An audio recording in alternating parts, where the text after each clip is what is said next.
Well, I don't know if anyone who saw the last video is gonna see this one, but sorry about that last vid. It was a first Beaver L in I don't know how long.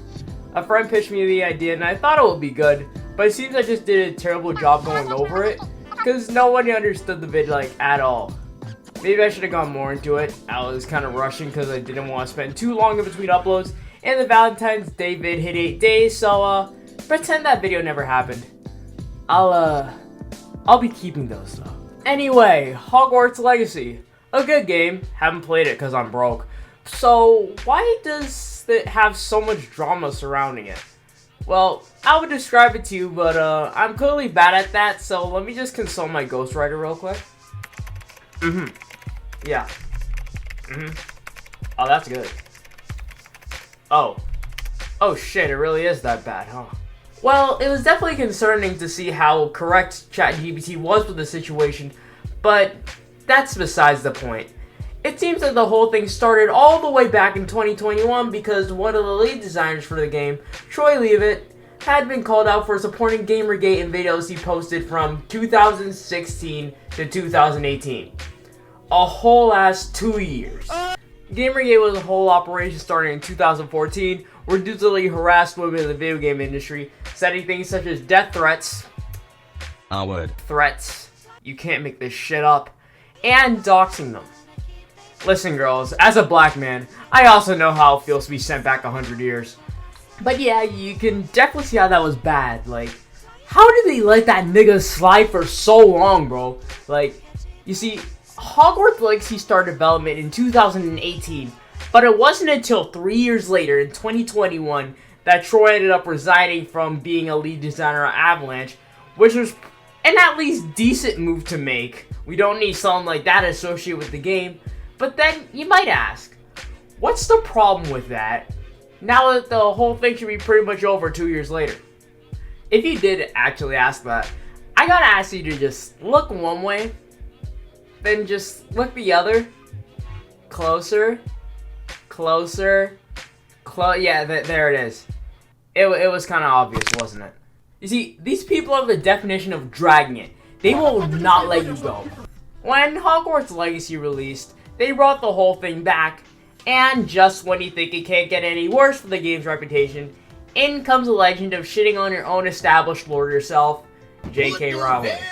Rowling said some stuff in 2020 that was very negative towards transgender people, saying stuff like how it eliminated the concept of gender, whatever the fuck that means. She even pulled the, I know trans people, so I'm not sexist card. Classic. Racist. My sister's boyfriend's black. Listen, I gotta make that joke at least once a month. That last video didn't count because I made it like a few months back, alright? Anyway, it was obvious why that would get backlash, and it's been years since, but that exact same thing was brought back when people found out that Rowling was getting like 7% royalty from the game. Like, my nigga, they're making a game on her IP and they're gonna earn revenue off of it. They legally have to pay her if they don't want their own Johnny Depp versus Amber Heard as soon as they release the game. Though it seems that saving yourself from the physical courtroom can save yourself from the slew of online judges Twitter thinks they are. Everything, and I mean everything, that either touched or showed interest in the game either ended up getting shit on to all hell, and this was especially true for famous streamers who wanted to play the game, but literally weren't allowed to because people were waiting to jump the fuck out of them the moment they press the play button on Steam. Of course, this was mainly for specific circles of the live streaming scene. The W community was mostly able to play the game with no issues. Nigga please. Common W community W. Now that we've come to live streaming, I think it's time to finally come clean about why I wanted to talk about this. You see, among these live streamer circles that I mentioned, one group that kind of had to avoid playing the game were an online entertainer who uses a virtual avatar generated using computer it's VTubers, bro. It's fucking VTubers. When I talk about drama like this, there's like a 50% chance that VTubers involved. Now, some VTubers kind of wanted to stay clear of the game, or they would probably get fired quick. But there was one lone crusader, one brave warrior, who said they were going to live stream the game to their audience on Twitter. Pikami, you brave woman.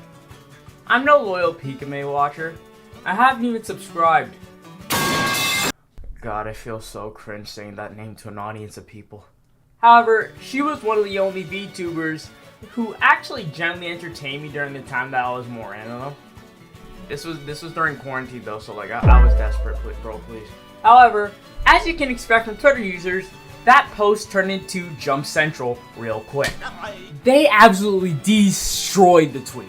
People started calling her transphobic and a bunch of whack shit that for saying she wanted to play a good game and wanted to create the highest rated games on her live stream. Someone even made a fucking drawing of her burning a trans flag so people could use it as propaganda and press her harder. Of course, looking into the person who originally posted it, they ain't exactly the prime example of a good person either. The Smash community, because I believe Deuteronomy chapter 22 and verse 5, it says, "The woman shall not wear that which pertaineth unto a man, neither shall a man put on a woman's garment, for all that do so are abomination unto the Lord your God." But it is what it is. Now, this was just an example of really piss poor timing, but like, a day after people started slamming her on Twitter for the whole thing, Pikami announced that she was going to be graduating at the end of March. You're very likely a normal person, so in simple terms, that means she's retiring from her VTuber agency and not making content under that channel anymore.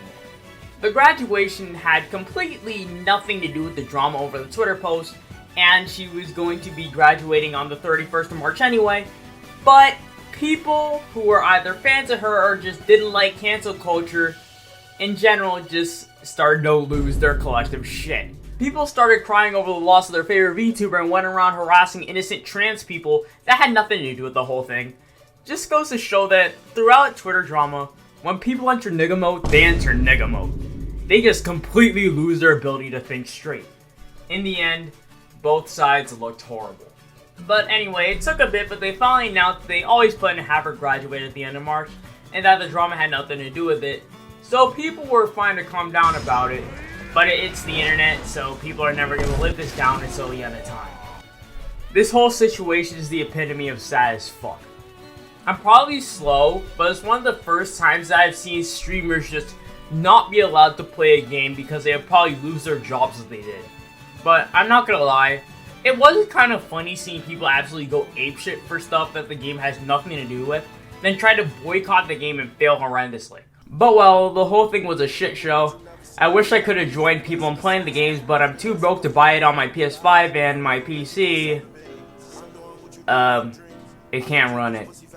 But well, hopefully I'm still alive by the next time I upload, because that last one, while it was calm, it treaded dangerous waters, and it's probably the first time I've ever been disliked in a while. But yeah, see you guys, if I can actually edit this shit in time.